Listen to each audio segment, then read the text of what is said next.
IAP Trivandrum welcomes you to the Presidential Action Plan of IAP Kerala 2021, Progress on Research. Today, we are releasing the Research Methodology Manual for Beginners. I invite President IAP Trivandrum, Professor Santosh Kumar Sir, to kindly address the gathering. Good evening. Welcome to this Presidential Action Plan program of Research, the Progress. And I'm supposed to welcome the guests. Research during our time was a very alien subject in which we were not trained at all. And we have had, at least from my time, we have had only 3 people from whom we learned things. One is Dr. MKC, one is Piyush Gupta sir, and the third is Dr. Raj Mohan. All the 3 are there in this meeting. And I thank the Kerala IAP for giving us this opportunity to host this meeting. First of all, I'll welcome Piyush Gupta sir after he joins. So He joined. Join. Okay. Good evening, sir. Welcome Piyush Gupta sir. Good evening, sir. Hello. Good evening. Good evening. Good evening, sir. Good evening. I'm Good happy evening, to sir. welcome our National President, Dr. Piyush Gupta, whom we all know and whom we all adore. In fact, we have all read his books. So many of them I have read. Personally, I've read 3: the textbook, the neonatology, and the clinical methods. Thank you, sir. That has been very helpful for the students. And he was the editor of IP, as we all know. And the one talk that I never miss of Piyush Gupta sir was on researchers. So whenever there is a talk by Piyush Gupta sir on research, I always made it a point to attend. And welcome to this meeting, sir. And also thanking you for graciously accepting our invitation to be here for this inaugurating this Presidential Action Plan of Research, Progress of Research. Next, I welcome Dr. Ramesh Kumar, our President-elect, the man who stimulates others to be on their toes and produce results. Welcome, sir. Welcome to this meeting, Ramesh, sir. Now, let me welcome Dr. MKC, my teacher. And again, as I say, when research was an alien subject at our time, when we do our research or thesis or whatever it is, we will be ending up with a bunch of data and not knowing what to do with it. And once we go to MKC, he will make some meaningful results out of it. And that's how he helped both me and so many postgraduates, generations of postgraduates. And welcome, sir, for this meeting. And our state president and secretary, Dr. Jayaraman and Dr. Joni, has always been gracious enough to accept our invitation to be present in our our district meetings. And welcome, sir, Dr. Jayaraman and Dr. Joni. And Dr. Priya is the chairperson of this Presidential Action Plan, and also the editor of the manual which we have prepared. And she's a qualified research methodologist, and in whatever she does, she's actually very meticulous, and the methodology aspect is reflected in whatever she does. So welcome, Dr. Priya, to this meeting. And Dr. Raj Mohan, again, a doyen in research. In fact, when he was here working with me, I have always been telling him, you drop that clinical medicine and concentrate on research. I still feel that it was a mistake that you went along with both the research and the clinical thing. And again, Dr. Rajmohan was another person who actually helped generations of students, because he will find so many faults with whatever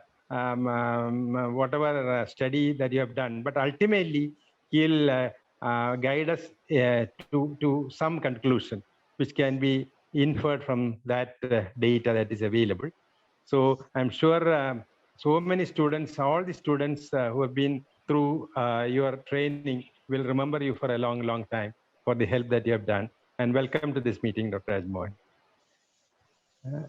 And Dr. Jaykumar and Dr. Riaz, both of them are National Executive members right now.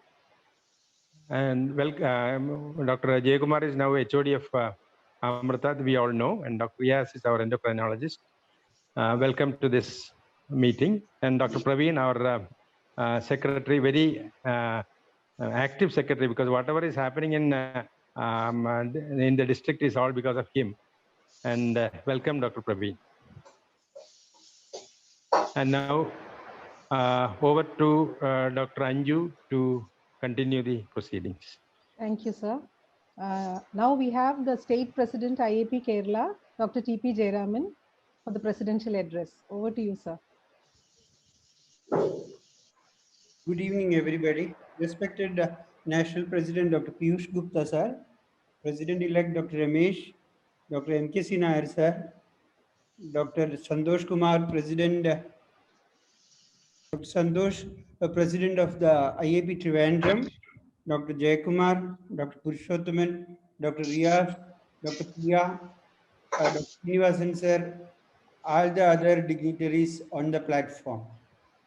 I have great pleasure in participating this launch of one of the important action plans of the year, that is on research methodology. Actually, I'm in private practice right from the day I finished my post-graduation, right from 1986. But I have some interest in this field, and I always felt something has to be done in the field of research methodology to the postgraduate students when I took over as the president of Indian Academy of Pediatrics.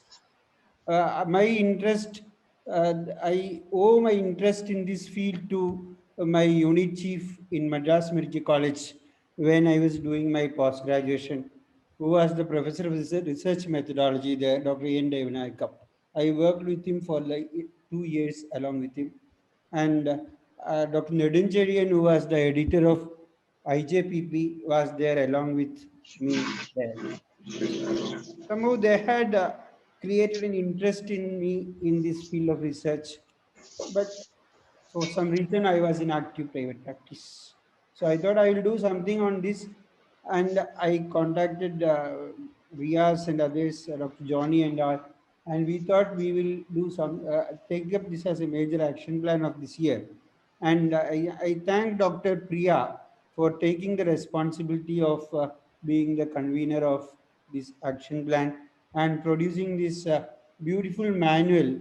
I think as Dr. Santosh was putting, one of the very meticulously prepared manual which will be of use to pediatric postgraduates as well as practicing pediatricians, because I think this is an era of evidence-based medicine, and every practitioner of pediatrics should be able to evaluate an article which he reads in a journal, if alone he is not inclined for any research, because that will give a lot in the area of it will in evidence-based practice, as well as it will make you little more rational in doing your practice. That is my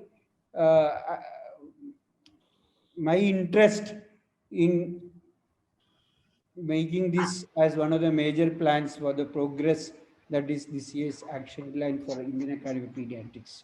So once again, I congratulate Dr. Priya and her team, as well as I thank all of you, especially Dr. Piyush Gupta sir, Dr. Rajmohan sir, Dr. M.K. Nair, and all others who encouraged this action plan, and also to IAP Trivandrum for giving this opportunity to launch this action plan. And again, wish the very best to Dr. Priya and the team. Thank you so much. Thank you, sir. We have with us Professor Piyush Gupta, President IAP 2021 for the release of the manual. I request you to do the honors, sir. Over to you. Thank you, dear Dr. Anju. And I'm really grateful. Thank you, Dr. Santosh, sir. Thank you, Dr. Jayaraman, sir. All the office bearers of Kerala State, all the executive board members, office bearers of Central IAP, and all the dignitaries, respected Professor MKC, sir. Namaste, sir. And all my dear friends. It's really an honor to be here this evening, especially on a subject which is very dear to my heart, and on releasing this book or manual on research, especially. And it is so encouraging to see Dr. Jayaraman, especially leading it and paying it the dues that it really deserves. And this is, I think, this is the first time any state branch is giving so much emphasis on research and promoting the culture of research in the state and the country. So thank you very much, Dr. Jayaraman, Kerala State IAP, and all the dear friends, Dr. Priya and her team, for making this possible. And I am really proud to release this. And in fact, in front of MKC, sir, he's the right person. He's the senior most here, and he's the most respected. And I know how much he loves these. I had the opportunity of giving a or conducting a workshop when he was a vice chancellor at the university. So thank you very much once again, and I wish all the best for the success of this venture. And maybe it goes to the every pediatrician, every person who is interested in research, especially the postgraduate students, not only the postgraduate, but the office practitioners as well. So, and I formally, I inaugurate and I release this particular book. Thank you very much for giving me the opportunity.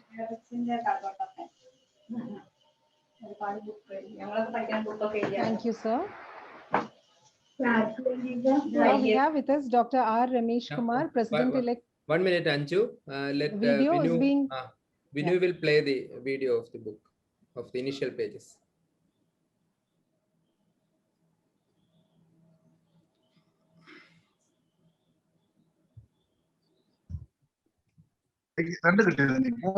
ഞാൻ ജാനുവരിയിലെ എടുത്തു രണ്ടും നമ്മൾ ആരോഗ്യം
Thank you, Mr. Vinu.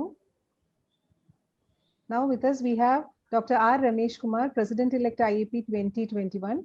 Sir, I request you to address the gathering, sir. Thank you,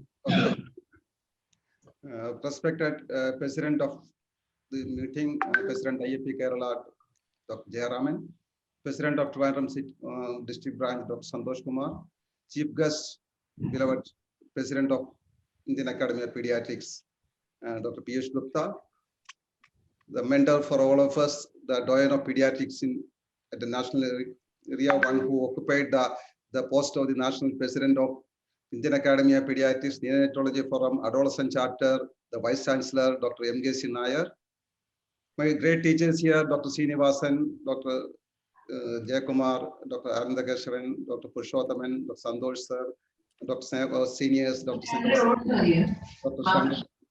My dear friends in IAP Kerala, IAP Thiruvananthapuram, all my dear youngsters, and the man who has contributed mostly to this module, Dr. Raj Mohan, the editor, Dr. Priya, as well as all my dear friends. I'm quite happy and privileged to be with this a meeting in its normalcy. Well, of course, the last few months we have been in talking about COVID, right from head to foot, the newer modalities, everything, and we are back to academics. We are back to the clinical medicine, and this is itself is something of a good omen for all of us, getting positive vibes. And I congratulate the IAP Kerala and IAP Thiruvananthapuram for taking this up at this time, where it is bound to initiate new enthusiasm amongst all our friends.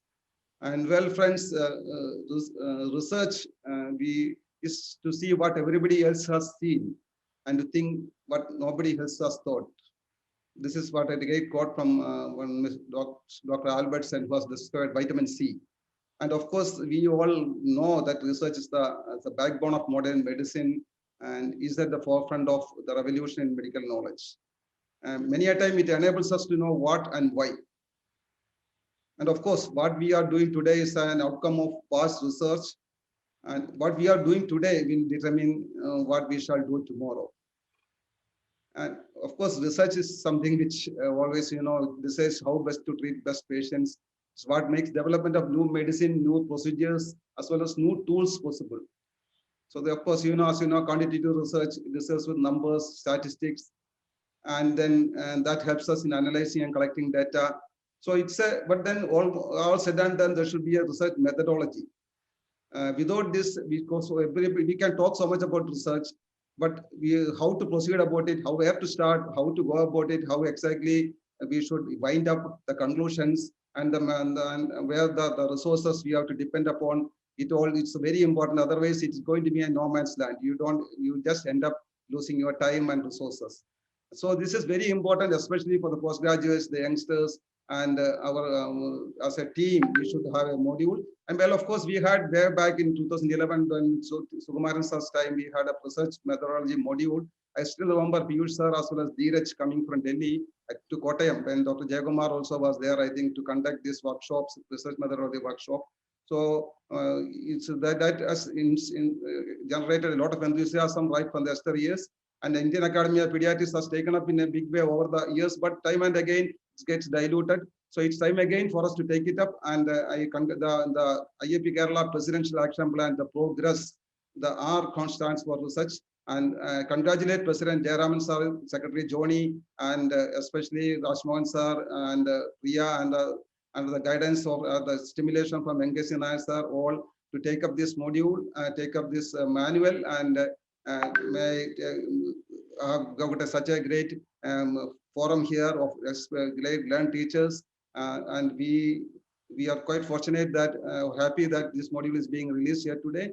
And I wish the very best for the proceedings here today.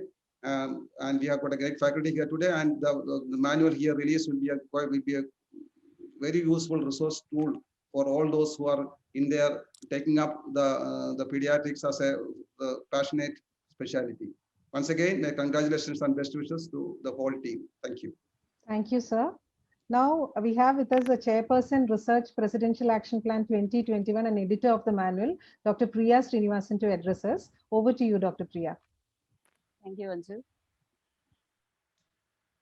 Respected President of IAP Kerala, Jayaraman sir, Central IAP President Piyush Gupta sir, Central IAP President 2004 M.K. Nair sir, President-elect Ramesh sir, Central IAP Vice President 2020 Anandakeshwaran sir, IAP Trivandrum President Santosh sir, Srinivasan sir, and all the dignitaries who are present here today, my beloved teachers, colleagues, and my dear students. It is indeed a very proud moment for me today.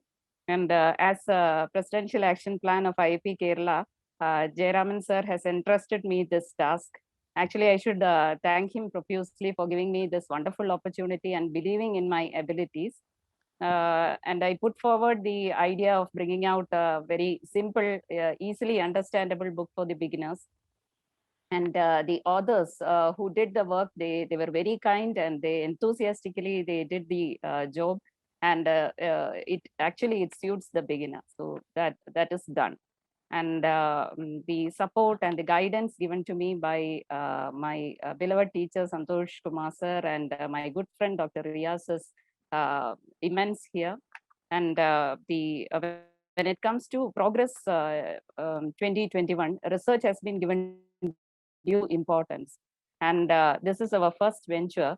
And we are a team actually. And there are 3 more members. That is Dr. Reshma, who is the secretary of IIP Alappuzha, Dr. Jijo, who is the president of IIP Pathanamthitta, and Dr. Rajesh TV, who is from IIP Kozhikode. And we have more plans. Like we like to bring about an online research, an online help desk for postgraduates as well as for faculties of different medical colleges. And another idea is to do some weekly series on some interesting topics in research. So that is also one of our ideas. And I hope this manual will benefit all the postgraduates, faculties, as well as practicing pediatricians. And it was Jayaraman sir who put forward the idea of the chapter, that is the last chapter, that is how to read an article. So that he insisted on that. That is particularly for the practicing pediatrician. And the soft copy will be put in all the groups soon. And I hope the hard copies will also become a reality. Thank you. Thank you, ma'am. Now we move on to the felicitations. I invite Professor Rajmohanan sir, Professor in charge, School of Public Health, KUHAS, to speak to us. Over to you, sir.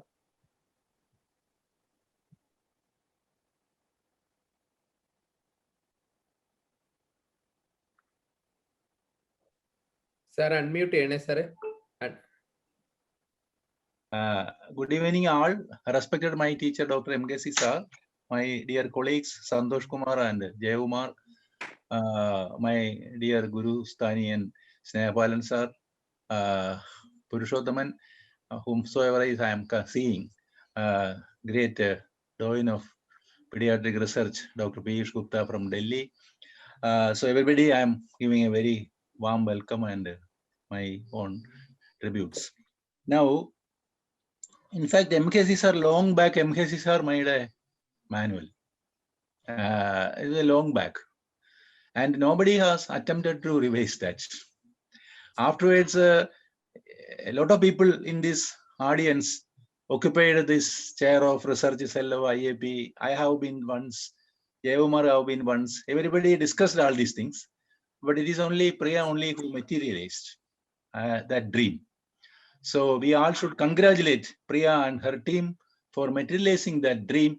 And I, on my small research team division, will extend all my support to them. There are a lot of persons with great potentials in your group, like Shankar. Even Shankar does not know his potentials in the country, because he always, I talk with MKC sir about these things. Riaz with a lot of organizing capacity, with a seal of enthusiasm and energy. So, but unfortunately, this is the only time when it has been materialized. Anyway, never late, never done is a worst to being late. So always we should appreciate Priya. Thank you, Priya, for giving me an opportunity to be here with all of you. Thanks a lot. Thank you, sir. May I invite Professor C. Jayakumar, National EB member of IAP, to speak to us now. Most respected President of IAP Trivandrum, Dr. Santosh Kumar, Chief Guest of the Day, Professor Dr. Piyush Gupta sir, incoming President Dr. Ramesh Kumar, State President Dr. Jayaraman, Secretary Dr. Johnny, Professor Dr. MKC Nair sir, Dr. Rajmohan, and all the distinguished guests. So today is a wonderful day for the IAP Kerala and also for IAP Trivandrum for releasing this manual. This manual is the need of the hour.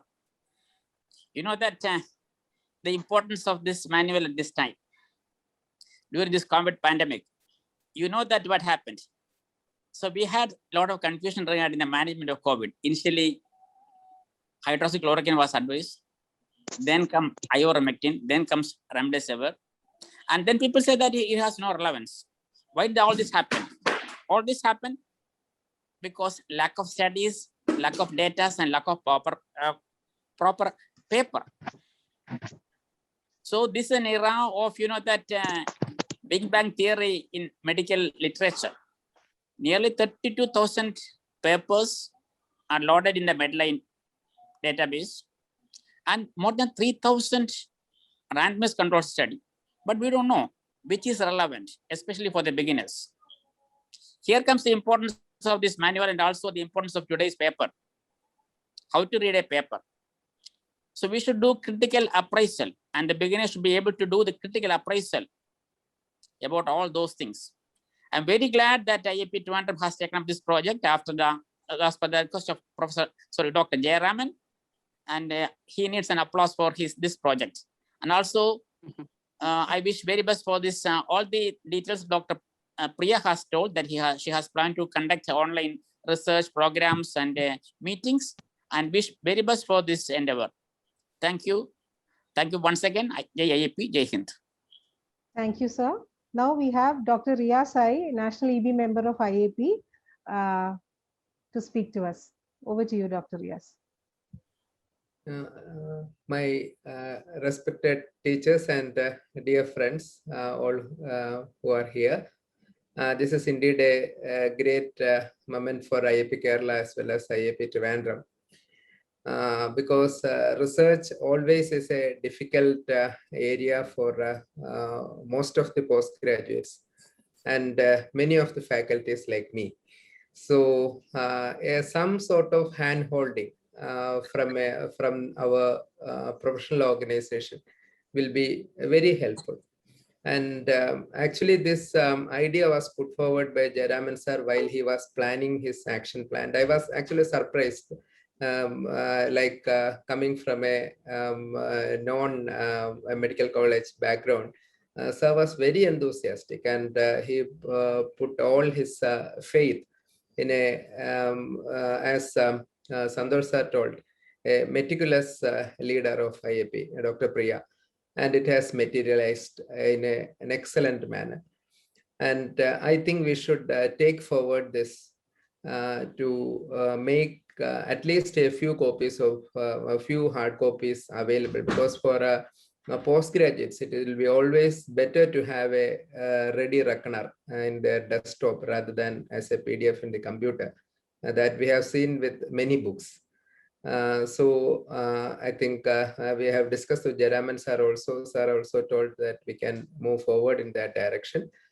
And this online help desk, as well as a series of further discussions on various topics which is covered in this manual, will be very helpful in taking forward research in our state and other parts with the help of this manual. So all the best to the team. And thank you, Jayaraman sir, Joni, as well as Priya, for this great gift to all of us. Thank you, sir. Thank you, Dr. Riyas.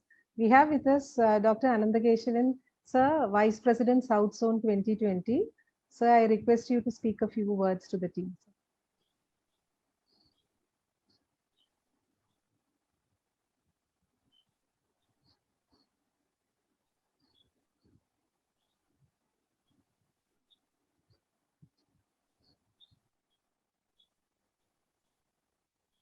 I think sir is not there.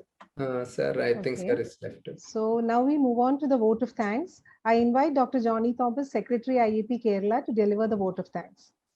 Anju? Yes. We have one of our postgraduates, Dr. Reshma. Yeah. She wants to tell her about her expectations in research. Dr. Reshma, may I request you to speak? Respected teachers and dear friends, today I would like to express some expectations about this research manual. First is most of us find very difficult in the first year of MD or DCH to initiate our research activities. As well as initially in the forming the protocol and then proceeding forwards. The first difficulty we face is regarding the topic selection. The molding our thoughts, we may have various thoughts, but molding the thoughts into the topic is always difficult.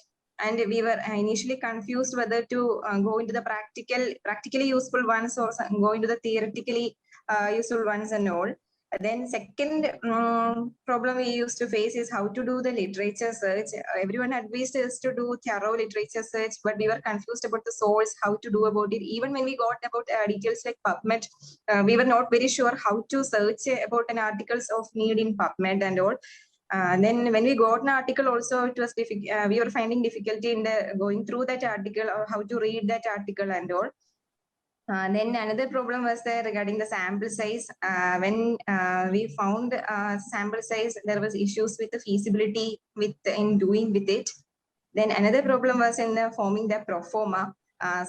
Initially when we form a proforma, then when we start approaching our patients, guardians with the proforma, we will find it is incomplete. Then on reading about the topic, again it is incomplete. Even after reaching mid of the sample collection, we used to find the proforma is incomplete. Then another problem is the comprehension level of the guardian or the patient about the questions in our proforma. That is also another difficult. So I think the problem with the language informing the proforma. Then also bias in the answers. So different person will answer differently for the same question. And then we were had difficulties in the ethical aspect. So when we select a topic which we feel to be useful, and then there used to be issues with the ethical getting consent and ethical clearance. Like I used to feel many difficulties. Basically, when we are discussing that, we will be having lot of expectations from this research manual, and we really expect it will be very useful for us as well as the coming MD students and all. Especially the team, we have a lot of expectation. Thank you, dear teachers and sirs and madams and dear friends. Thank you, Dr. Reshma, for sharing your experience with us. We have with us Srinivas sir.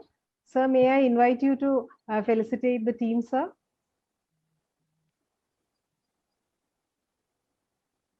Srinivasan sir, can you hear me? You are talking about me or some other Srinivas? Yes, sir. Yes, sir. Yes, sir. You only, sir. Please. Yeah. It's a great privilege. Okay, thank you so much. And of course, I know I have been coming and as MD examiners, I have seen the research projects. And I still remember Dr. Elizabeth made a remark, such a wonderful this thing, you should publish it immediately. She repeatedly tells that because very well done study is very important to focus on. And of course, I know Dr. M.K.C. Nair, he has been very kind enough to call me for PhD vivas. So research methodology is a basic thing. And of course, in JIPMER, we had just like Trivandrum, we had a medical education cell, like Chandigarh, three of the most important initial ones, which taught about pedagogy. And then of course, their research methodology was given a lot of impetus. So it's very important, and I'm very happy, and I congratulate all of you, and especially for having taken this. And of course, Dr. Piyush Gupta is well known for conducting workshops in various parts of India and even abroad. So it's very important. I think we must bring it even at undergraduate level, because very good research is very important, because nowadays, undergraduates are also given some research projects. So it's very important. I think in your plan of action, you can also try to motivate them so that they understand the basics, because they have statistics as a subject in P&S, some preventive social medicine. I think this can be incorporated, of course, at their level of understanding. So thank you so much for inviting me to give my comments. All the best. Wish you, and of course, Kerala always does it. So I know success is always there in all the projects. Thank you. Thank you, sir. Thank you for your blessings. Now we move on to the vote of thanks. I request Dr. Johnny Sebastian, Secretary IAP Kerala, to deliver the vote of thanks.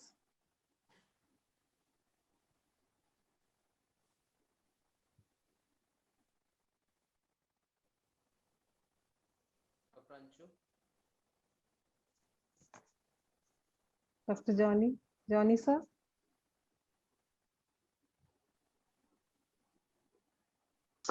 Good evening. Dr. Anshu, am I audible? Yes, sir. Yes, sir. You're audible now. Respected Chair, Professor Dr. Santosh Kumar, sir, Secretary Dr. Praveen, President CIAP Professor Piyush Gupta, sir, President-elect CIAP and my mentor Dr. Ramesh Kumar, sir, my leader and IAP Kerala President Dr. T.P. Jayaraman, sir, Chairperson for the talk and past National President Professor M.K.C. Nair, sir, Dr. Rajmohan, sir, my well-wishers in IAP Professor C. Jayakumar, sir, and Dr. Riyaz, sir, National EP members of CIAP, esteemed speakers of the day, Dr. Priya Srinivasan, Chairperson, Research Methodology of the Presidential Action Plan 2021 and editor of this manual, other dignitaries on this platform, seniors and colleagues. At the outset, let me express my heartfelt gratitude to Professor Dr. Santosh Kumar, sir, for organizing this grand event and also for presiding over this function. Thank you, sir. Next, I would like to thank Dr. Piyush Gupta, sir, for being with us today and for releasing the manual on research methodology today. Thank you, sir. I would also like to express my gratitude to Dr. Ramesh Kumar, sir, President-elect CIAP, a guiding force always for IAP Kerala for addressing the audience today. I would like to place on record my heartfelt gratitude to Dr. T.P. Jayaraman, sir, for his able guidance and also for addressing us today.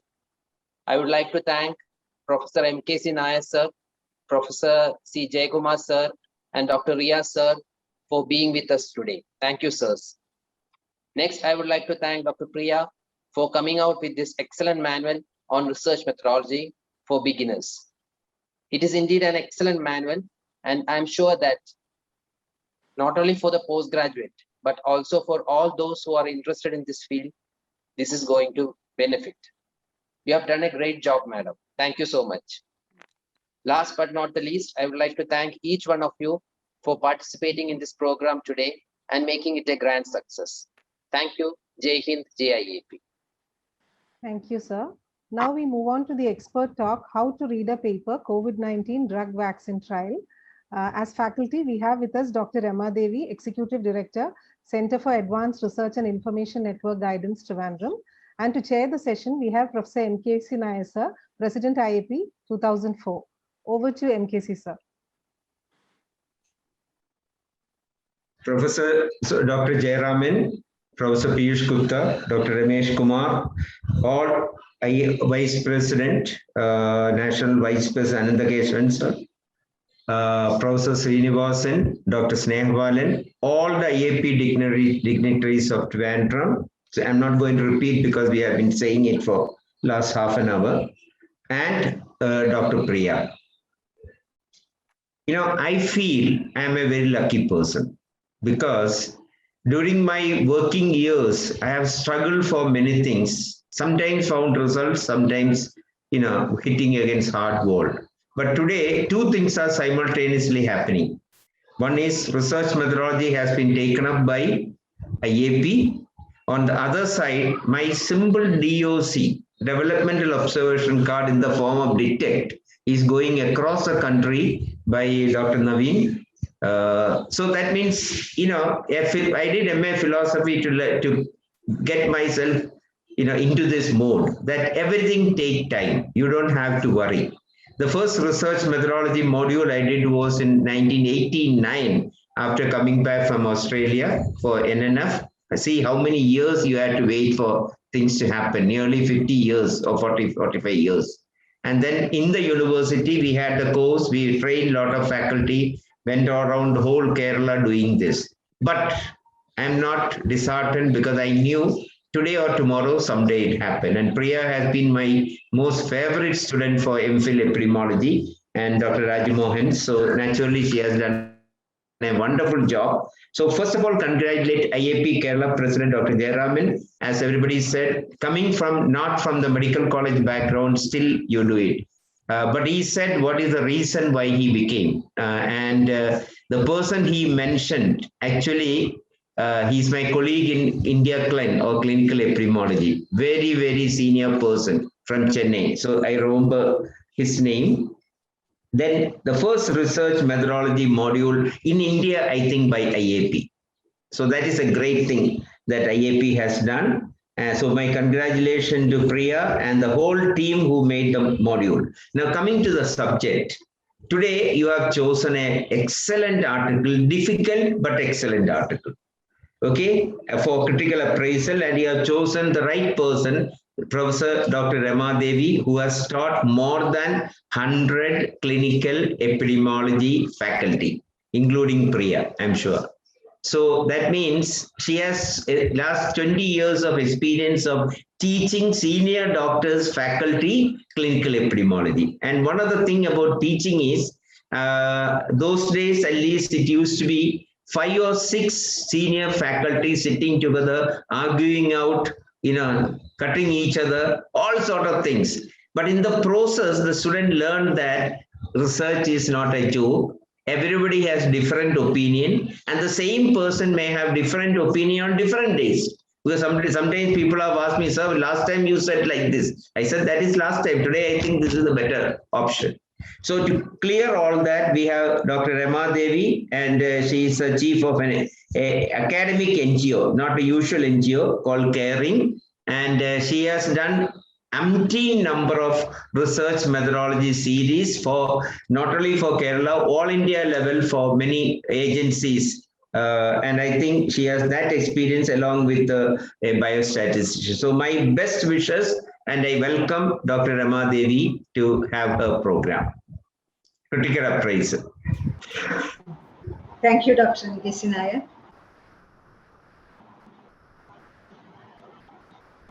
So at the very outset, let me express my sincere gratitude to the organizers for giving me an opportunity to interact with such an august audience.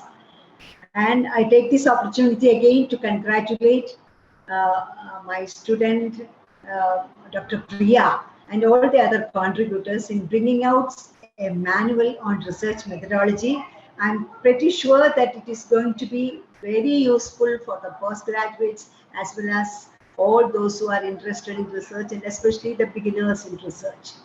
Okay, once again, congratulations, Dr. Priya. So let me, within a short period of 30 minutes, I will quickly go to my task of critically appraising an article which Priya has forwarded to me.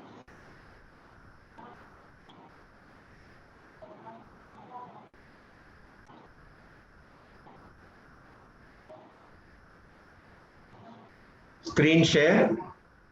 Okay. I changed it. Rama, open it.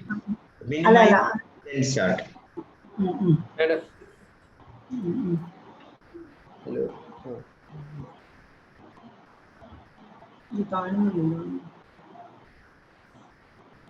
Madam, ഇവിടുന്ന് ചെയ്യട്ടോ madam, ഇവിടുന്ന് share Binu, please share. Latest ആണോ രമ കൊടുത്തേക്കുന്നത്? Latest ഞാൻ കൊടുത്തായിരുന്നു, കാരണം ചെറിയൊരു പ്രശ്നം ഉണ്ടായിരുന്നു ഇവിടെ, അതുകൊണ്ടാണ് ഞാൻ അങ്ങോട്ട് അയച്ചു കൊടുത്തത്. Okay.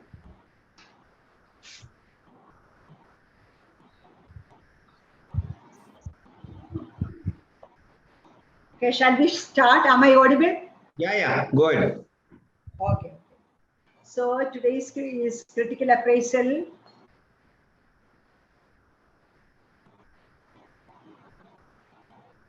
So next slide, please. So we have to find out what is critical appraisal. As I think Dr.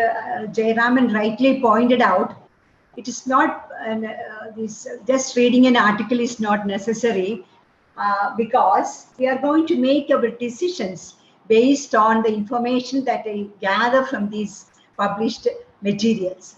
So the critical appraisal is a process of assessing the value of a published article, as we think that we are going to make decisions based on that.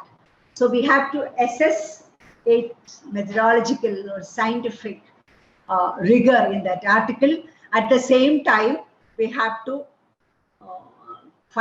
we have to think of whether it is suitable to our own setting. Can I believe the findings? Is it relevant to our own setting? These are the things that we want to judge. For that, I think we need a little bit of methodology. Methodology you need to know for critically appraising an article.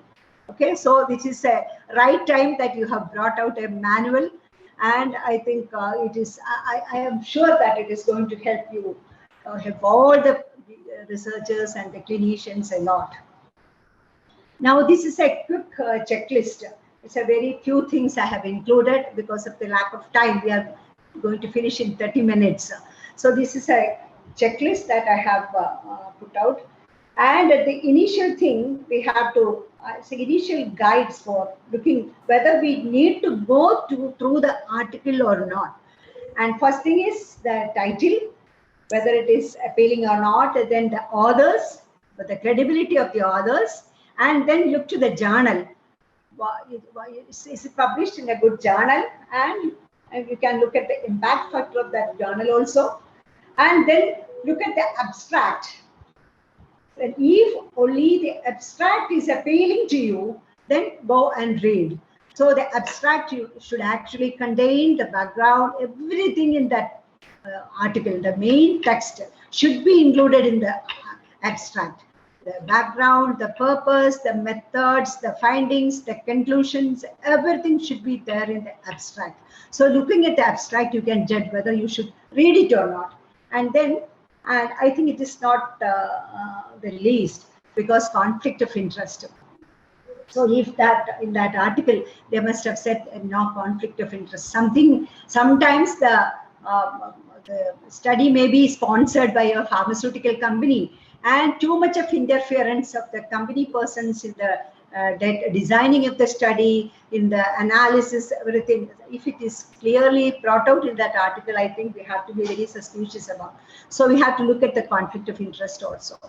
And then coming to the article per se, then did the study address a clearly focused issue? What was the objective or the research question that the study is going to address? Did the authors use an appropriate method to answer the question? So that's about the design. Then were the cases recruited in an acceptable way? So I am still making it because our study is a case control, so I have made it in that way. And because the case control checklist I am showing now, were the controls selected in an acceptable way? Was the exposure accurately measured to minimize bias? What confounding factors have the authors addressed or accounted for, and how they have identified all the possible confounders and how they have addressed it at the design stage as well as at the stage of statistical analysis. Then have the authors taken account of the potential confounding factors that I mentioned? What are the results of the study? And are the estimates very precise? Can we believe the findings? Will the results help locally with the available evidence? These are simply in a short manner the checklist for a case control, because our study is a specific case of case control study. So this is a critical appraisal checklist. It's a short version. Next, please. Now I am going to the article. I am going to give a summary of the article, and then we can discuss on how based on these checklists, we can discuss on how it can be, whether the article is coming out with valid findings or not. Okay, so the title of the paper is Effectiveness of COVID-19 Vaccines Against the B1617.2 variant. Okay, that is the title of the article. And the authors, some 12 persons are there, and all they belong to the some credible agencies, the Public Health England, London, and National Institute of Health Research, UK. So all the 12 persons are part and parcel of this, and so many other agencies. Anyway, they have. Then it's a preprint report. It is not yet published. It's a new research and not peer reviewed. Okay, next. And coming to the introduction, so I'm just giving a summary of that article first. So all the researchers and all the eminent persons who are methodologists all sitting in front of me can involve in the discussion. So this introduction, see, this is B1617.2 and henceforth I call it as Delta. Delta variant was first detected in India in December 2020 and became the most commonly reported variant in the country from mid-April 2021. As of 19th May 2021, this variant has been detected in 43 countries across 6 continents. Then these researchers were in UK. So in UK, there has been a rapid increase in cases with this variant, this Delta variant, associated with travel to India and community transmission thereupon. So next slide, please. So in UK has achieved rapid rollout of COVID-19 vaccines, starting with Pfizer BioNTech BNT1, and henceforth I'll be talking only of mentioning only as Pfizer from December 2020, followed by the Oxford AstraZeneca adenovirus vector vaccine from January 2021. Henceforth I'll be using the word Oxford vaccine only. So Pfizer and Oxford. Then recently they have introduced the Moderna vaccine. At an early stage of the rollout, a policy decision was taken to use an extended dosing interval of up to 12 weeks to maximize coverage with first dose. Then evidence from the clinical trials backed by real-world evidence, not only the clinical trials, real-world evidence also found that these vaccines are highly efficacious. Data on effectiveness against different variants is limited. That's why the study, that's the rationale of the study. Even though it's clinical trials and the evidence, existing evidence show that these vaccines are efficacious, the effectiveness against different variants. So they have now these alpha variant and the delta variants which came from India. So these two variants are there in England, UK, and no studies, no data on the effectiveness against these different variants. So this alpha variant was first identified in UK, the predominant lineage seen between January and May 2021. So the predominant variant in UK is alpha variant. Now there is now substantial evidence that levels of protection conferred by vaccination against this variant are similar to those observed in clinical trials with additional protection against severe disease. So for this alpha variant, there are substantial evidence with them that the vaccine is efficacious, and this is in agreement with the clinical trials, and it's again proved that it has additional protection against severe disease. But when it comes to Delta, is characterized by spike protein mutations which may impact on immune responses, and the immunogenicity density data have not been reported for this variant. So why they are interested in this Delta variant? Because this is a new variant which came to UK and it has spike protein mutations, and its immunogenicity data have not been reported in so far. Then no data have been reported on the effectiveness of COVID-19 vaccines against clinical outcomes with this variant. That is why they study. So that's the rationale of the study. Then next, please. So with this background, the objective they have put is to estimate the effectiveness of COVID-19 vaccines against symptomatic disease with the Delta variant. That is the objective they have put forth for the study. So this vaccine effectiveness study, in this for the Delta variants, they have compared the two vaccines available, the Pfizer as well as the Oxford, and this alpha variant as well as the Delta variant. Next. Next. So the study design, I think it's a little different. First, they even though this RCT can be done for the effectiveness trial, cohort can be done, case control can be done. This what sort of a case control they have approached. Case control study is a test negative case control design for testing the effectiveness of this vaccine. So this effectiveness study, they have approached two approaches, and the first one is a test negative case control design to estimate the vaccine effectiveness against symptomatic disease with the Delta variant compared to the Alpha variant over the same period. Okay, so that is the first approach. Then what is this test negative case control?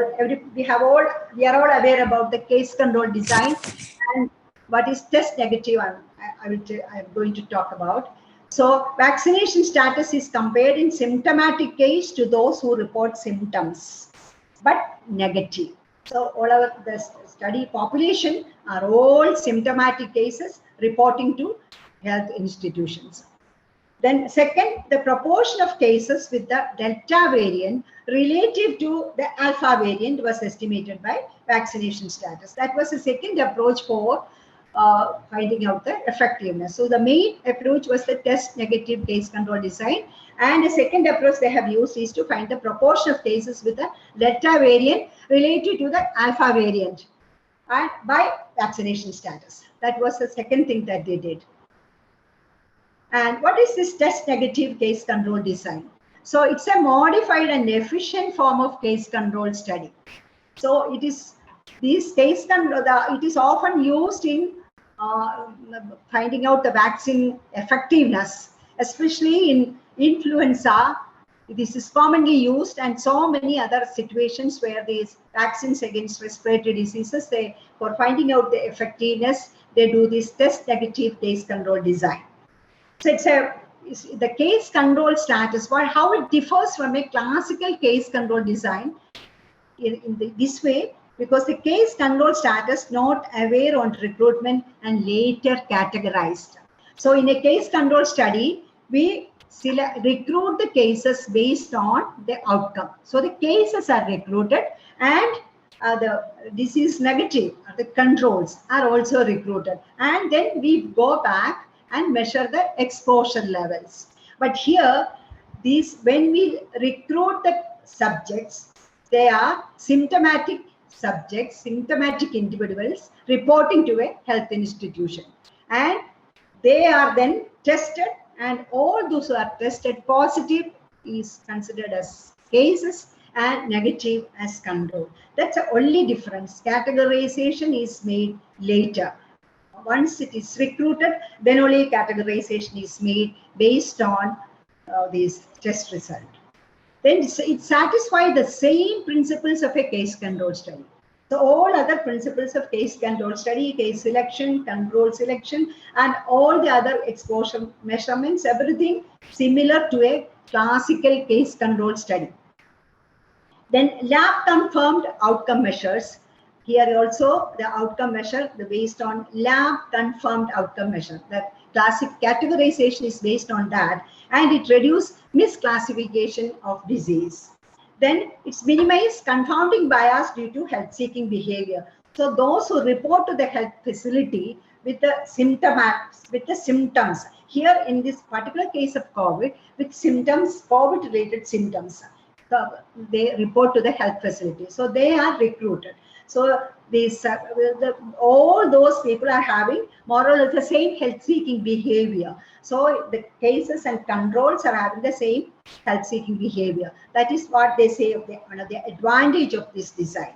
So these test negative case control designs are considered powerful enough to estimate vaccine effectiveness. So in literature, so many studies are there, and for last so many years, so many studies based on this design for assessing vaccine effectiveness.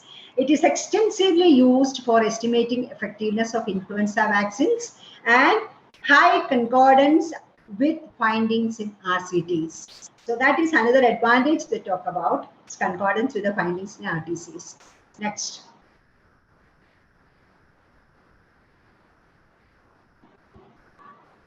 So this is a classical case control design, cases, controls, and then we go back and measure the exposure. And how this And next, how these test negative case control design, how it differs from the classical design. So this is a classical design. See, cases and controls we select and then we measure the exposure.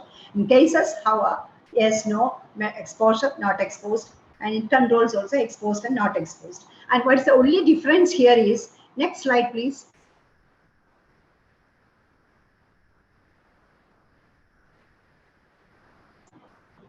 So here the difference is we recruit symptomatics who report to the health facility. Report to the health institution, we recruit, and then we do standard tests.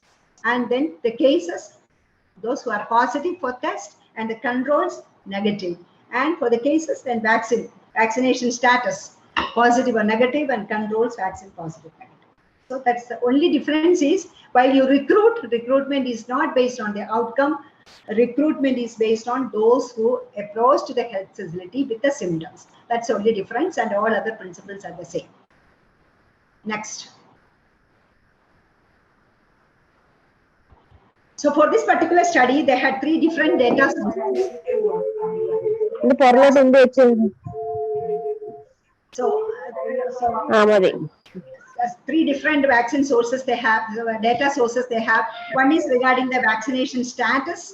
Data on all individuals in England vaccinated with COVID-19 vaccines is available in a national vaccination register. They have a well-maintained register for each and every individual citizen.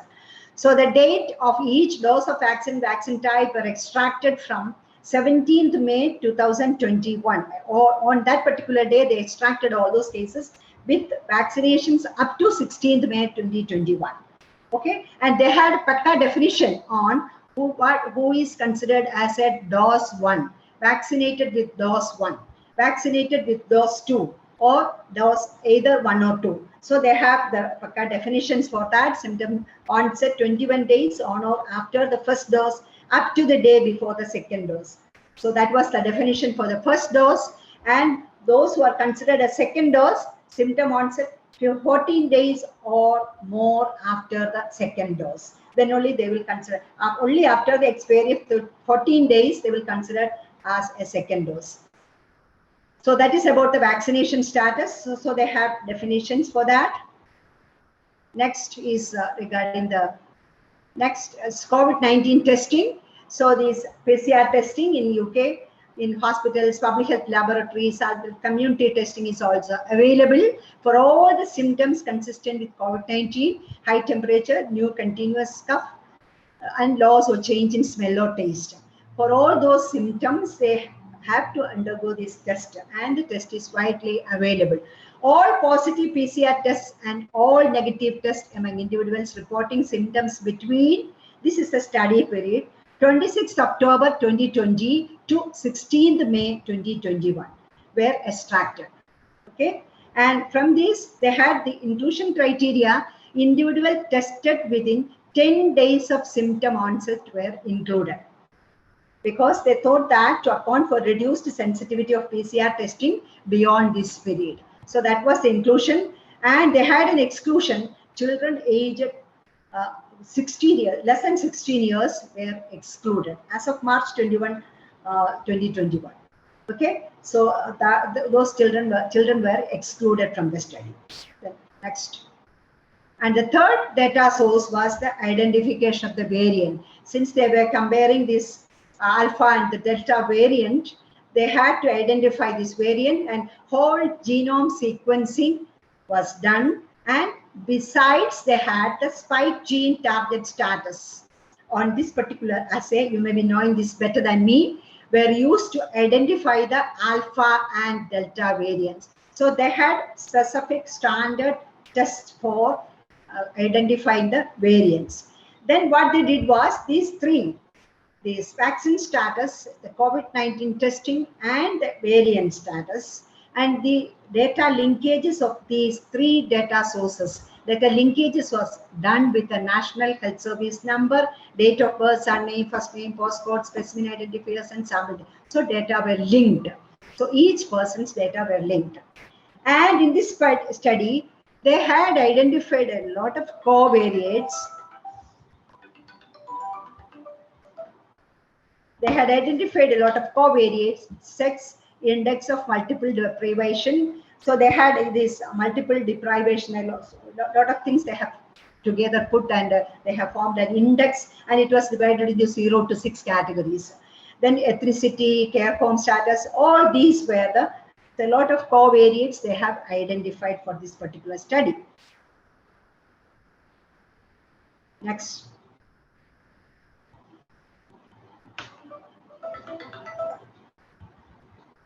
Then, so these confounders they have identified because they thought that this, I think I've heard about the confounder. I have put one slide on that. So why these confounders, identifying these confounders are important? Because these confounders are any other variable other than the exposure variable, which will have its effect on the outcome as well as the exposure. So a confounder variable is associated with exposure. At the same time, it is associated with the outcome. For example, as an example, if you are interested in finding out the physical activity level and coronary cardiovascular event, and obesity may be a confounder, because obesity by itself is associated with the cardiovascular disease, and obesity and physical activity level are related. So these variables are known as the confounding variables related to the outcome and also the exposure variables. So they have identified a lot of confounding variables in this particular study, as I listed previously. Next one. So the statistical analysis, for that particular analysis, the cases are PCR confirmed cases among symptomatic individuals. So this, and they have categorized them into Delta variant, identified as Delta variant through sequencing, or if they were S gene target positive. So these spike gene target positive are Delta and negative Alpha. So this or PCR confirmed cases, they are categorized into Delta variant and Alpha variant based on the sequencing as well as S gene target positive status. Then controls were PCR test negative symptomatics who were tested negative on RT-PCR. Next. So what is the statistical analysis? The text. So the statistical analysis they did for the test negative case control analysis, they went in for a logistic regression analysis was used to estimate the odds of vaccination among symptomatic PCR confirmed cases with both variants compared to test negative controls. Okay, so that was the analysis of simple logistic regression they used to estimate the odds of vaccination among symptomatic PCR confirmed cases with both variants. Then all covariates were included in the model, and the second analysis was to find out the proportion of cases with Delta variant relative to Alpha variant by vaccination status. Here again they use the logistic regression to estimate the odds of testing positive with Delta variant in vaccinated compared to unvaccinated individuals. Okay, so in both cases they did a logistic regression analysis, and in both cases they had all the confounders adjusted in the analysis. Next. So coming to the result, I think they had a total of 12,675 sequenced cases included in the analysis. Alpha was more and Delta was only 1,054 cases. Okay, so I think in the next slide,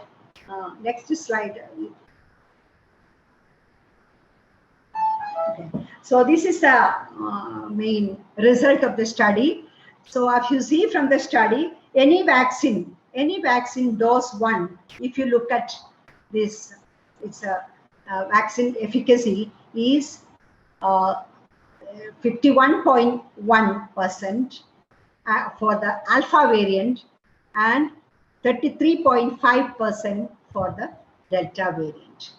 For any vaccine dose 1. I think for the dose 1, if you look down,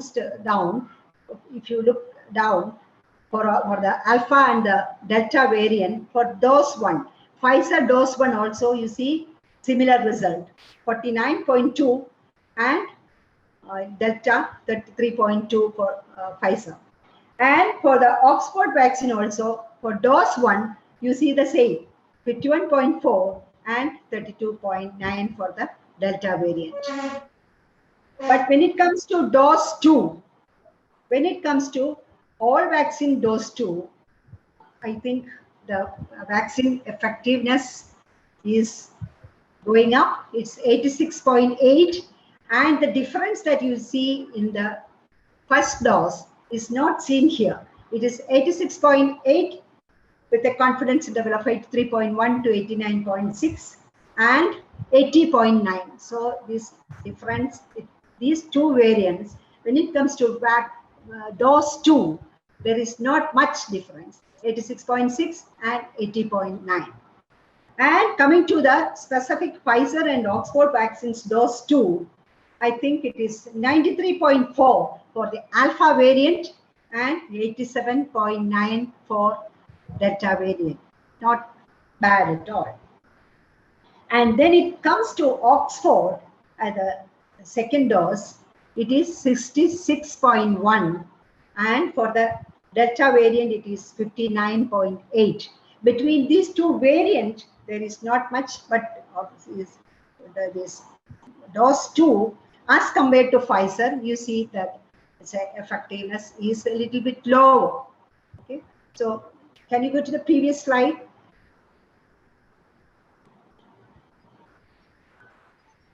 So this is what you see here.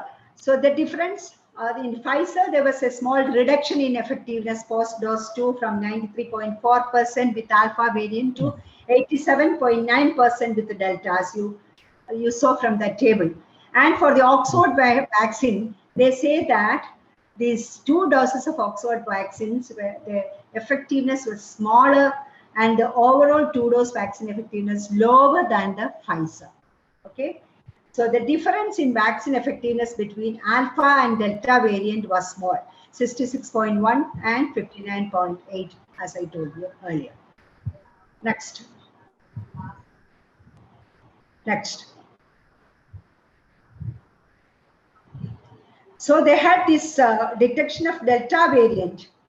What proportion of delta variant is detected over this alpha variant, and again by vaccination status. Okay, the odds of cases having delta variant detected in vaccinated individuals was higher. Next slide, please. Next slide.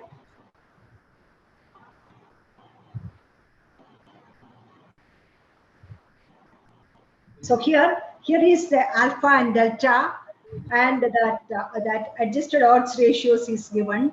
So any vaccine you see, the adjusted odds ratio is 1.38, 38% more chances of detecting delta variant.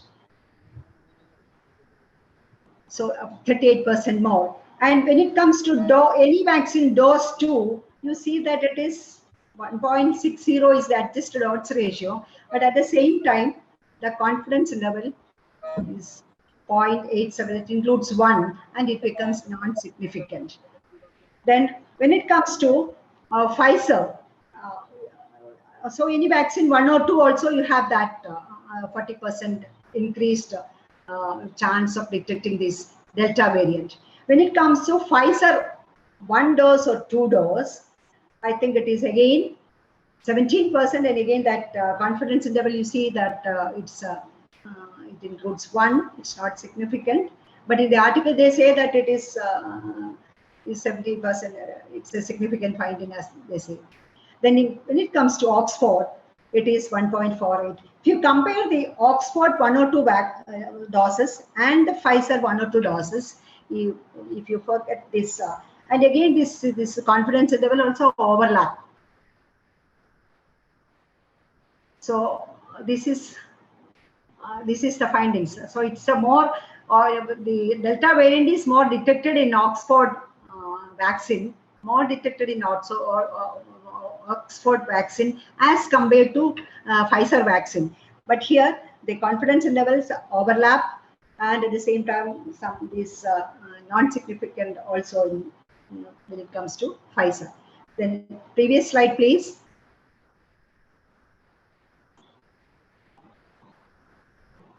So here they say that the odds of cases having Delta variant detected in vaccinated individuals was higher than in unvaccinated individuals for dose 1 and 2 of any vaccine. Okay. And the second thing that they say is not based on this study, because of, they have estimated that based on the estimated up 60% after one dose and 85% after dose 2, these results would indicate effectiveness of, based on this, they have predicted the effectiveness as 45% and 76% respectively for Delta variant. And another thing that they have again mentioned in the article, by vaccine type, vaccine effectiveness appeared to be less with Oxford than Pfizer, and though confidence intervals overlapped. So they have mentioned that its confidence interval overlapped, but again they mentioned that it's a 1.48 is 48% more detection in this Delta variant as compared to this other Alpha variant. But still they acknowledge that there is the confidence intervals also overlap. But they say that the vaccine effectiveness appeared to be less with Oxford. So that is what they said. Next.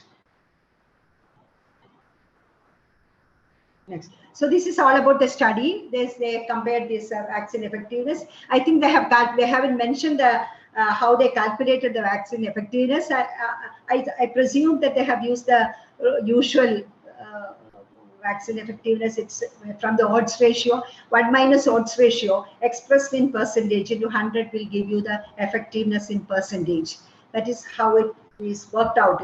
In cohort studies, it is relative risk. 1 minus RR into 100 is the vaccine effectiveness in percentage. So these findings suggest a modest reduction in vaccine effectiveness with the Oxford vaccine. A clear effect of both vaccines was noted with high levels of effectiveness after 2 doses. After 2 doses, high levels in both vaccines, but when as compared to Pfizer, a little bit less.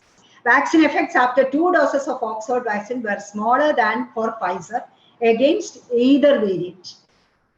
This is consistent with reported clinical trial findings. They say that this is consistent with the reported clinical trial findings. However, rollout of the second doses of Oxford vaccine was later than Pfizer, and the differences may be explained by the limited follow-up after 2 doses of Oxford vaccine if it comes more than 2 weeks to reach maximum effectiveness with this vaccine. So they have taken 2 doses.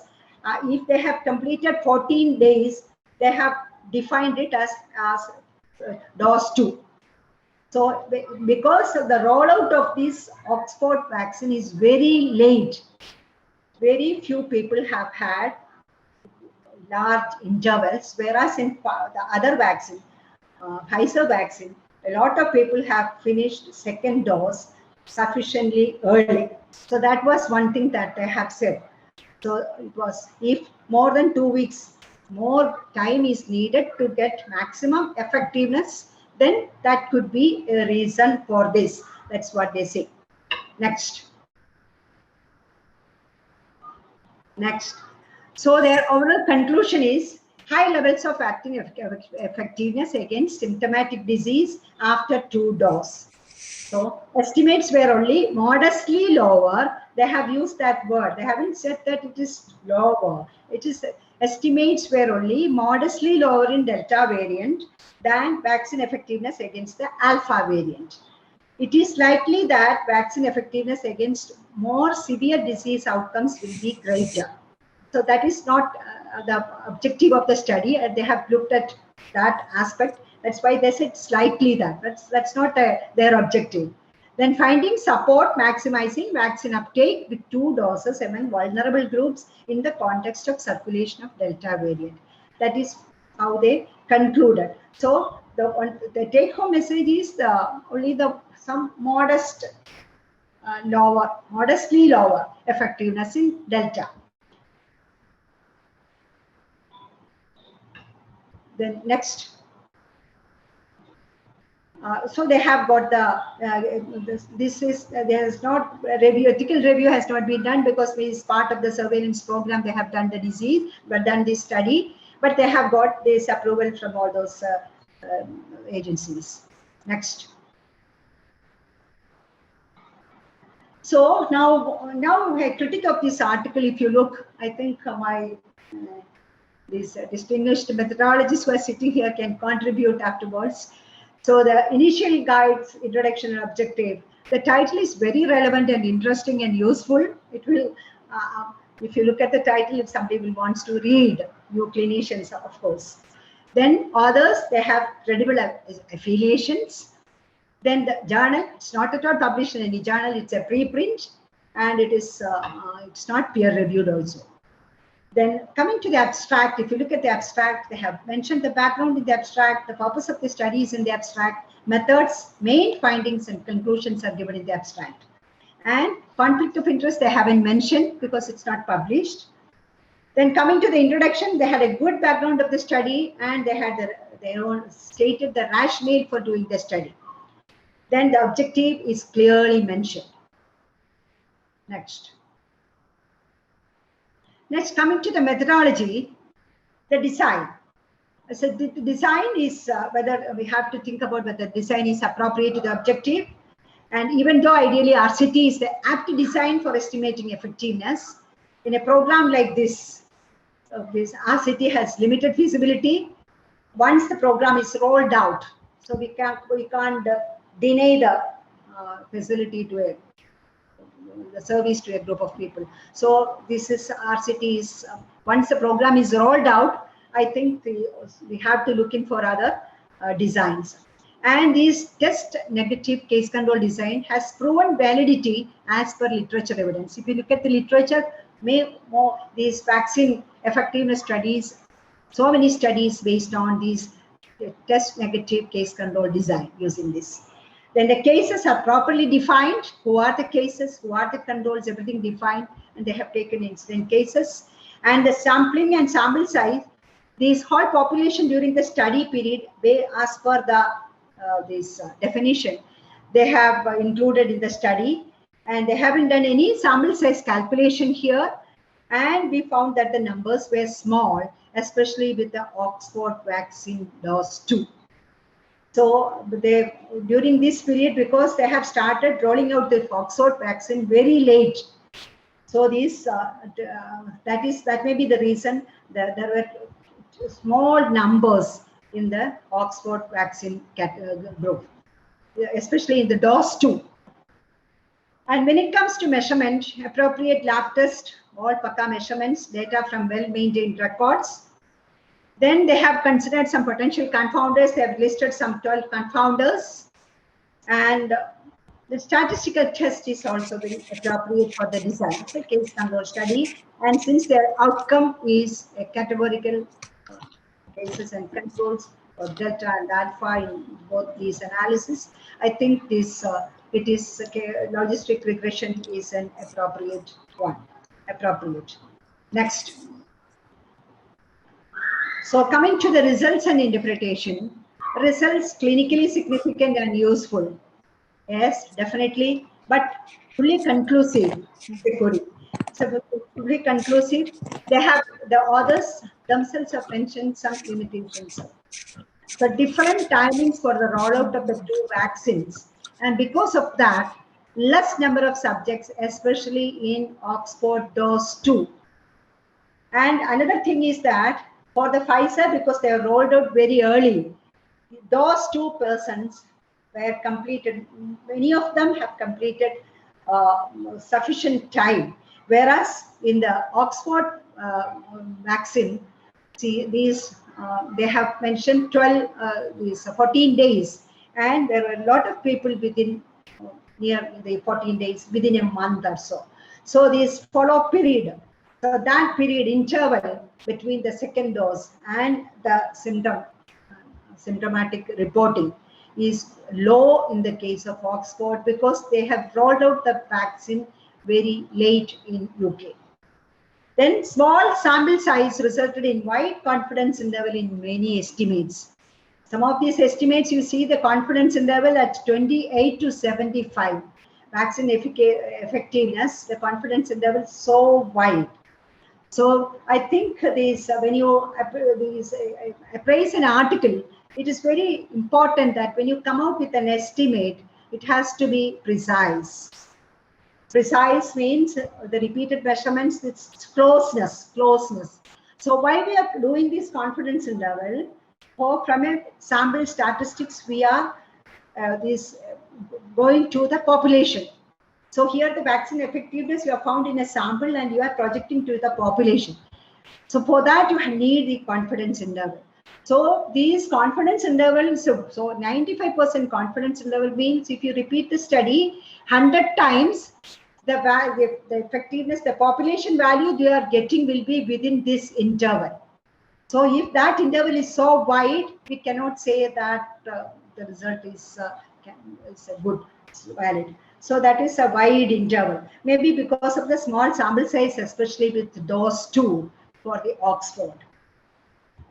Then many confounders they have adjusted in the analysis, and they have all the confounders they have adjusted in the analysis. But those not in the records. I think, for example, if somebody is engaging in a risk behavior, so that is not adjusted. After taking the vaccines, if some person is taking in a risk behavior, so that cannot be adjusted. So all those, so I adjusted a lot of confounders, but some behaviors not recorded, could not be considered.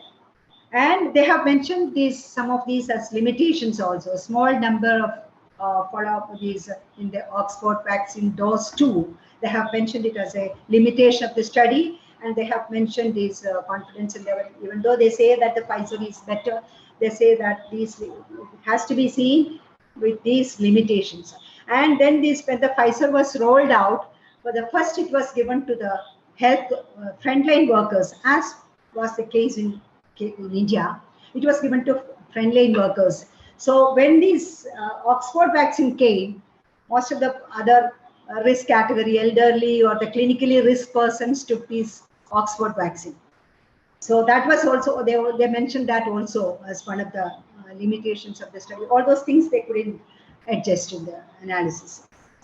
And then they say that the results, that is one positive thing, because the clinical trials say that this Pfizer vaccine is a little bit more effective than efficacy is proven than this Oxford vaccine. So they said the existing evidence and their evidence that they received from the study, this is consistent, because it is again in the evidence. Existing evidence also point towards this. And they have mentioned the conclusions, and they haven't mentioned vehemently, they haven't said that this Oxford vaccine is inferior to Pfizer, but modestly small, they use very cautiously, they use the words. Modestly, a slight lesser effectiveness is seen for the Oxford vaccine. But it has to be seen within these limitations that they themselves have mentioned, that there are some limitations, and but still they say that the results are inconsistent with the existing evidence. So it is up to you to then, if you ask me that whether you will believe the findings, I think okay, it's not fully conclusive. But now it's open for discussion. I think the methodologists who are sitting here can judge this article. So thank you. Before we open up for discussion, I think 3-4 points I need to say. First of all, thank you for really reading this difficult article and making it so simple.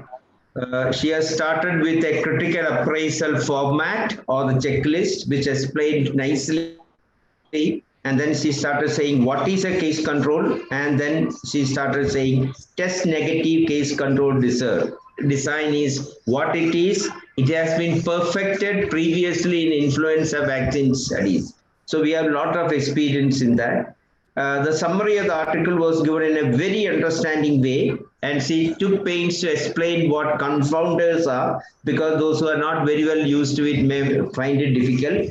The design is very well explained, and she talked about vaccines. High effectiveness is discussed in detail, especially after 2 doses. And if there is a difference between 2 vaccines, why it could be, why it could have been, not beyond the thing. So the covariates, as much as possible, have been controlled in the logistic regression itself. But one point must say, confounders and confounders, they are known and unknown. Known we can always do it, but the unknown one is something which logistic regression may take care of. That is something we need to remember. Then critical review of the checklist again was done. All the positive, negative was said. She went out of the way to explain the importance of confidence interval, why in a estimate, population estimate, why it is important that confidence interval should be narrow as much as possible. The narrower, the better. Wide confidence interval put doubt in our estimate. And the conclusion again agreed with them, saying that is modestly effectiveness within the limitation that they have pointed out. So I think a very difficult article she has summarized. And the best move she did was, instead of giving all the numbers, she put alpha and delta, which was WHO suggested, which is not mentioned in the article actually, but she found out from some WHO sources alpha and delta. So it became easy for us to understand. So thank you, madam, for an excellent job. Now we can open up for discussion, particularly 3 group of people: methodology expert on one side, the clinician on the other side, and those who are really interested in vaccine, like Santosh. I think they would be interested to know more about it and make comments. Thank you. Santosh is there, probably is the authority on vaccines now in Trivandrum, so he can talk about it. Dr. Rajamohan is there, the authority on research methodology, and others, anybody who is interested, please come out. Rema, I think Dr. Nelinjarian have been sending something in the, just look at the chat box. Lot of questions he have been giving. If you can see it, just try to answer, or somebody will tell you that. Just take your time to answer those questions. Nelinjarian has put a series of questions, very nice questions actually. Okay. So can I read it out? We'll start with you. Yes. You're a methodologist, you're a clinician, and you talk about vaccines, I know. So I think you can start the discussion. Sir, I'll read out the questions. Nelinjarian sir has asked, is the logistic regression is to study the effect of confounders, or is it used simply to arrive at an odds ratio? Yeah, I think the logistic regression, if you do an adjusted analysis, I think it will take care of the confounders. Can be taken care of at different levels. At the design stage also, we can take care of the confounders. We do the matching for that, and we do the restrictions and all. But then at the analysis level, I think the logistic regression, adjusted odds ratio, coming out with an adjusted ratio is one way in adjusting the confounders. In other words, you are saying stratified analysis also we could do. Yeah, you are saying the known confounders can be taken care of from design stage itself, but the unknown confounders by automatically may get corrected by the logistic regression. Thank you. Second one. Sir, is it not mandatory to present the vaccine efficacy as 1 minus odds ratio into 100 in a case control study, instead of just mentioning the odds ratio and 95% confidence intervals? I think a vaccine efficacy you have to present definitely as a percentage. I think if you look at the articles, in all the articles, vaccine effectiveness. So many of these real world studies, these case control studies are looking at effectiveness, not efficacy. So these effectiveness studies, they express as percentage. And the way they did was, I presume that this is the way to do this, because I once during my training, I have presented one critical appraisal for this the tuberculosis vaccine efficacy. And that time we used 1 minus odds ratio into 100. I think that applies still now, it holds true. And in the article, they never mentioned how they calculated the effectiveness, but I presume that this is how they calculate. This actually probably, we are not trying to find the efficacy of a vaccine. We have found vaccine is good. We have put it into a program. This is actually almost community effectiveness. We have rolled out a program, and when you have a community effectiveness, that much rigor is not required. It's not possible also. Thank you, sir. Another question from Shija is, the sensitivity of RT-PCR is only about 70% and may affect the selection of case and control. Does it affect the selection? How does this affect the final result? I think for a national program like this, I think that is the standard test that we are using, and they may be also using the same thing as a national program, even though there may be some sophisticated tests available, but at a program point of view, they may be using this test. That is why this was taken. What she said was right. And they also said they have taken some checks and balances for that. But beyond that, they are also unable to, because this is the only test that on a national level, at the population level, that they are doing. If you are having 100 cases and 100 controls, these points are extremely important. Almost you cannot do. Nobody will accept a case control study. But when you are talking about 10,000 or larger number, the sensitivity of the test, it can apply both ways. Both ways it can apply. You know, one side positive will get neutralized on the other side. So in a community program, that's all what we can do. That's a problem. But if you are doing with 100 cases or 200 cases, no, it cannot be done. Simple. Thank you, sir. Another question is there any limitation for the maximum number of confounders considered for a multivariable analysis? Yeah, if there are too many confounders, I think the sample size should be there should be enough sample size. That is what is needed. So I think that is if there are enough sample size, no problem. So here they haven't calculated sample size but especially in the second analysis. In the second approach of analysis, we see that that is creating a lot of problem, because those two, I think the wide confidence interval and sometimes the confidence interval, very wide confidence interval, get to many of the estimates. So if sample size is enough, no problem. The sample size for the outcome variable, for any bad outcome, you have to have this much of 10 subjects.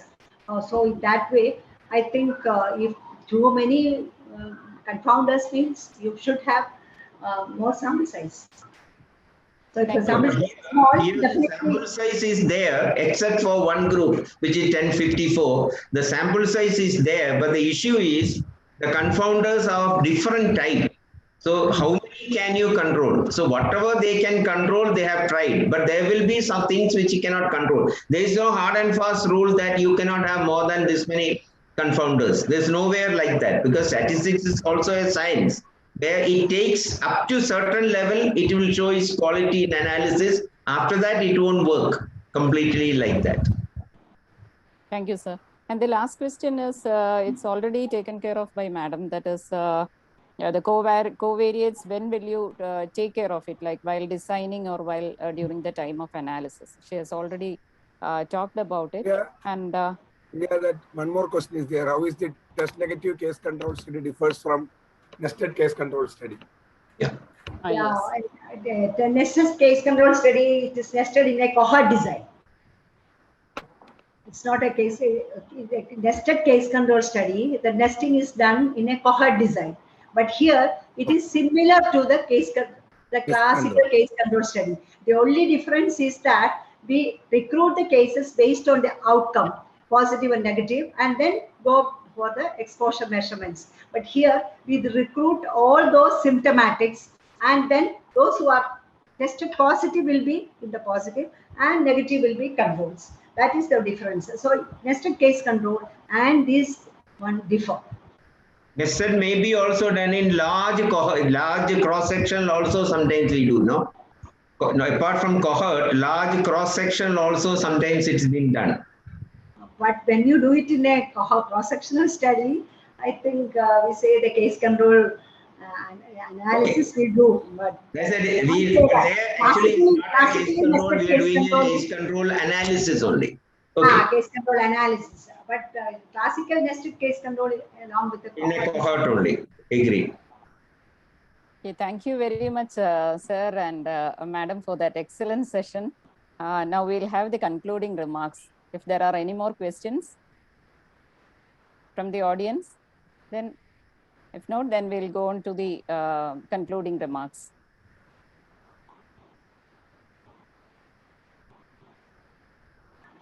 Thank you. Can I speak one word? Yeah. One last question.